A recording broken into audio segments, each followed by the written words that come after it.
nasional. Nah, sebetulnya pemerintah punya peluang. Dan 4 pejabat terlihat tidur di kursi, padahal pengesahan anggaran untuk kepentingan pembangunan dan kebangkitan Indonesia. Di Atmaja, atas informasi Anda langsung dari Pengadilan Tipikor Jakarta. Persiapan produksinya terus berjalan. Produksi massal mobil Kita harus melihat begini, bahwa kreativitas dari siapapun juga. Cabang Balai Besar Taman Gunung Lauser di Kabupaten Menurut saya, jadi Pak Andi Baso ada orang yang bertanggung jawab di Bapeda.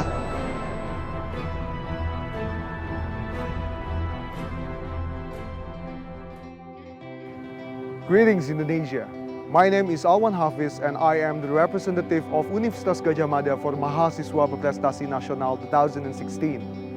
For many years, our country has been suffering a very crucial social phenomenon when the person behind power stay away from their main duty to take care of the Indonesian citizens, choosing to put themselves first.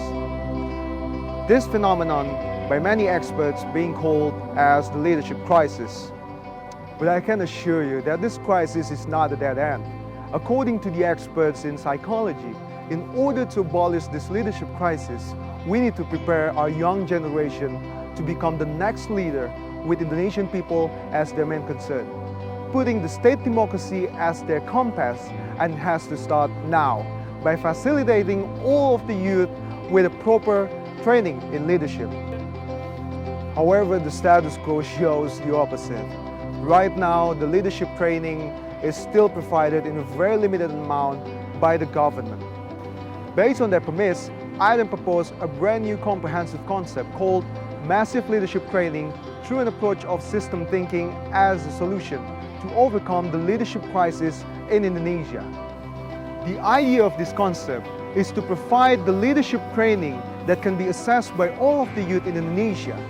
Not only can be accessed, but also can be managed by them as well in every local areas in Indonesia. All of the youth in Indonesia not only can reach the leaders, the youth leaders can also provide it at their local areas, and also this system will provide a much more practical and socially adaptive contents. And most of all, it's cheap. So how this massive leadership training will be? It will be equipped with 4 main systems. First is reinforcing one. This is the efforts to regenerate the leaders, the trainers that will become the agent of change, that will improve the social acceptance of this system through a socialization. Second is reinforcing two, or R2, that explains all the activities to run the leadership trainings for youth in general. Third is R3, the feedback loops to improve the contents of the leadership trainings, to be more adaptive with local needs and social behavior. The last is the B4, which is the balancing 4, the systems that creates the balance of the systems by weakening the systems from the external factors or internal factors, mainly because of the people's resistance.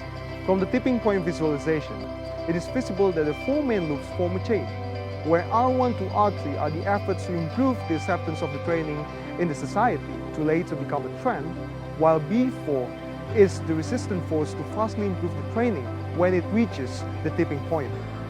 But now how can we know that this system will be massive or can reach all the youth in Indonesia?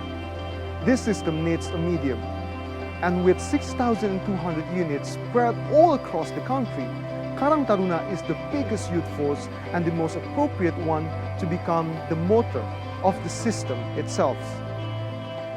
Imagine if the whole system of leadership training has proved its efficiency.